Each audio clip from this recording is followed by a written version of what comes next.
晚饭赛道一片天，谁见唯一不递烟？凭嘴就能打太极，既要名声又要利，一次又一次忽悠董璇，看得网友恨不得钻屏幕里打他。最新一期《姐姐当家》，张唯一听到别人办婚礼了，那是马上就想到了自己，一点不带耽误，当场缠着董璇就要办。咱就不用，就是商量商量呗，就办了呗。咱们本来不是也去年，就是咱们领证就说好，让今年这个天暖和点办嘛。但是董璇已经结过一次婚了，早就对婚礼祛魅，不想再经历一次。我其实有点游离走神儿，就是一说婚礼，我脑瓜子嗡一下就想到上次办婚礼的那个场景。第一次那个婚礼，你最大的感触是？就是再也不办婚礼了。所以张唯一就办婚礼，当场凭嘴打了场太极，上来就是教科书般的以退为进，张嘴就是虽然我想办，但我不想你迁就我，所以你不想办就不办。主打一个我能迁就你，但你不能迁就我，顺顺利利把自己摆在一个通情达理小白花的位置上。得还是看你的想法，你愿不愿意，你想不想？就是当然是我是想的，就看你想不想。你要是不想的话，大家可以不办。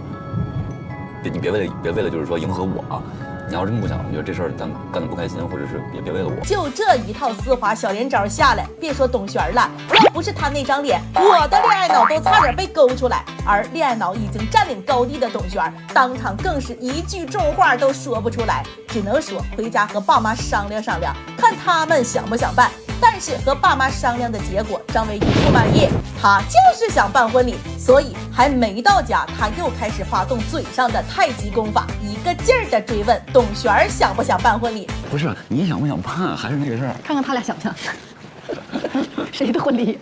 乍一看好像多尊重董璇一样，但实际上从提出办婚礼到要董璇给出结果，连个把钟头都没有。俩人都在地下车库了，到丈母娘家也不过几分钟的事儿。结果张唯一直接给问题来了个大升级。不是，就是我那个逻辑你还没听明白吗？就是你要不想办，就不用跟妈妈说了，是不是？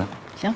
好，刚刚在车上说的还是问问丈母娘他们办婚礼的意愿，只一段车程的时间又升级成问了丈母娘就要办婚礼，就这个速度，钢铁侠都赶不上你。后面终于到了丈母娘家商量咋办婚礼，那更是不管谁张嘴都是让人两眼一黑的程度。那董璇之前说过不想办传统婚礼，张唯一看似答应，实际一点没改变自己的想法，上来先用新式海岛婚礼把董璇的期待心调动起来。我参加过海岛婚礼，我觉得真的特别浪漫，很美。然后我上次婚礼就是在酒店里，然后圆桌、T 台、结婚进行曲，然后这次最好就是完全不一样的一个。一副自己很尊重董璇、很听董璇话的样子，结果没一会儿又把自己那个选择性出现的孝心掏出来了。有个问题是姥姥岁数太大了，姥姥96了。哎呀，那不行，那不能要折腾这个问题，对，那不能折腾。就这个张唯一版以退为进，简直绝了！准备抱姐姐大腿的弟弟们是真的不能错过。从海边婚礼到大同婚礼，就董璇一盘饺子的时间，张唯一一看婚礼地点什么的都定到自己想要的地方了，立刻拍板。要不咱们就2次嘛，大同先办一次，让咱们海边纯玩一次，海边来一次，纯玩一次。我觉得你要是同意这个提议呢，咱们要么就跟姥姥家那边也说一个事儿，然后提前看看场地啊啥的。最后啥都商量好了，张唯一也不忘立自己通情达理小白花人设，还在那说呢。哎呀妈呀！不是老师，你没办过，不是我知道，老婆你要是不想办，那就不办。就是我得尊重他的想法，就是他就是万一是他不想办，我想办，就是说也不开心。董姐，你快说不办，你快说呀！